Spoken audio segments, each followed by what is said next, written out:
Hello everybody, welcome back to Law and Court Cases, and in today's video I'm going to be talking about Ruby Franke, the picture-perfect mummy vlogger who was actually a monster who abused her children, and her counsellor accomplice, Jodi Hildebrandt.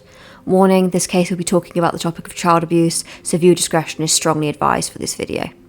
In early 2015, Ruby Franke created a YouTube channel called 8 Passengers that she documented the lives of herself and her husband Kevin Franke and their 6 children. At its peak, it boasted 2.5 million subscribers and was known as one of the most famous or infamous family video channels. She would originally post videos 5 days a week at 6 AM. As of June 2020, the channel had amassed 1 billion views.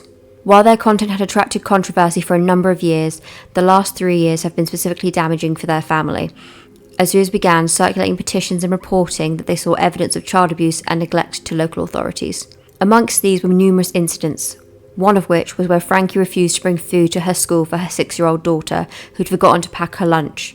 In another, she took Christmas away from her young children and punished them for being selfish. In many instances, she could be seen threatening to withhold food or otherwise punishing her children in a way viewers found way too severe.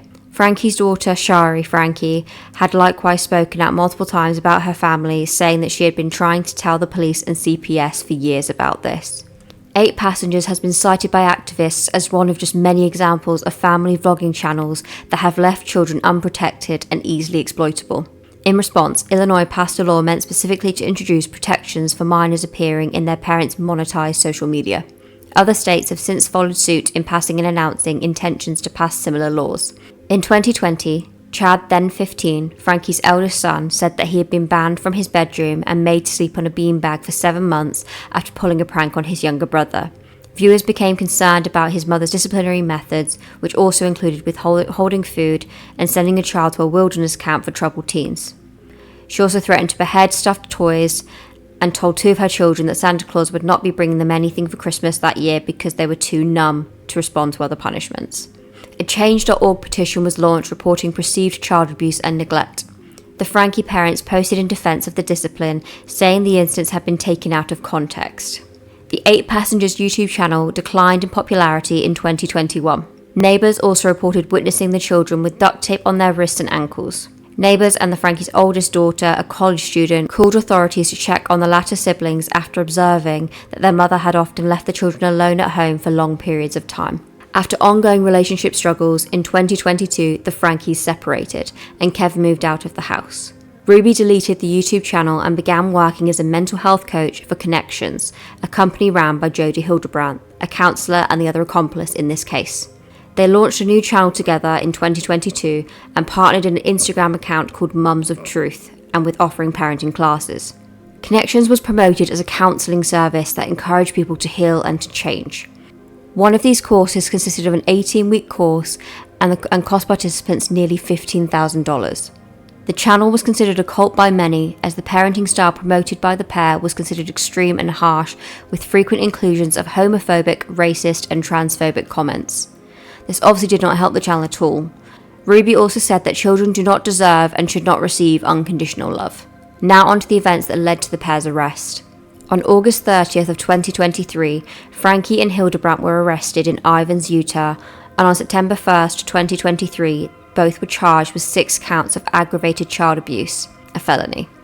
According to a statement from the Santa Clara Ivins Public Safety Department, the arrest was triggered by Franke's 12-year-old son, who appeared emaciated and had open wounds and duct tape around his extremities. He had climbed through a window of the Hildebrandt house and asked at a neighbouring house for food and water. I just had a 12-year-old boy show up here at my front door asking for help. And he's said he just came from a neighbor's house, and we know there's been problems at this neighbor's house. He's emaciated, he's got tape around his legs, he's hungry, and he's thirsty. Okay. Emergency services found Franke's 10-year-old daughter in the house, also malnourished. Both children were taken to hospital, where the boy was treated for severe malnourishment and deep lacerations after being tied up with rope. A search of the house found evidence consistent with the markings on the 12-year-old, and the Utah Division of Children's and Family Services took the boy and girl and 2 more of Franke's children into care. Police later reported that according to the boy, that cayenne pepper and honey had been used to dress his wounds. Franke and Hildebrandt were held without bail.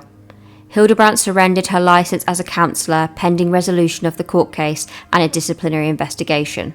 After her arrest, YouTube banned Franke from the platform, also deleting 2 channels which were linked to her. On December 18, 2023, Franke pled guilty to 4 counts of aggravated child abuse. She later pled not guilty to 2 other counts. The factorial basis alluded to the abuse in greater detail. Included in this was an incident of Franke forcing her son to work outdoors over several weeks with inadequate protection, resulting in severe sunburns, and claimed that the children were possessed. Franke agreed to serve a prison sentence and to serve her respective sentences consecutively rather than concurrently. Franke was expected to testify against Hildebrandt in Hildebrandt's upcoming trial, but Hildebrandt separately pled guilty to 4 counts of felony aggravated child abuse on December 27th of 2023, with 2 charges dropped as part of her another plea deal. Now on to the verdicts received this week in court. In opening statements, County Prosecutor Eric Clark described the torture inflicted on Ruby Franke's children as a concentration camp-like setting. He continued on to say, the children were regularly denied food, water, beds to sleep in, and virtually all forms of entertainment. They were isolated from others and were hidden when people came to visit the house. The children were forced to do physical tasks like carrying boxes up and down the stairs, wall sit, or sitting against a wall without a chair or stool for hours at a time. Clark added they were also forced to do manual labour outdoors and in the extreme summer heat, at times without shoes or socks. They were forced to stand outside on a cement patio in the summer heat for hours and even days at a time. They were beaten. Both children had extensive physical injuries from the abuse that required hospitalisation when they were found. The injuries that were sustained from the binding of the 12-year-old were particularly awful. On February 20th of 2024, Franke received her consecutive sentences of between 1 to 15 years imprisonment, with the exact terms of her service to be decided by the Utah Board of Pardons and Parole. For their crimes, they could serve anywhere between 4 to 30 years for their actions, the maximum sentence under state guidelines. Perhaps in a bid for a lesser sentence, it has been said that by Ruby's lawyer that she will not appeal her sentence. A spokesperson for Franke's attorney at Winwood Law told Today.com, as far as we know, Ruby Franke does not have any intentions to appeal the sentencing, as she has taken full responsibility for her actions and is prepared to serve her time in prison. It's unknown if Hildebrandt will appeal her sentence. I would hope that the pair would receive the harshest punishment for the longest sentence that is legally binding to their crimes. These children deserve peace and to live happy, beautiful, love-filled lives, and I hope that is what they are going to receive. This was the story of Ruby Franke, who had the irrational ideology that her way of parenting was the best way of parenting, when in reality what she was really doing was just abusing her young children.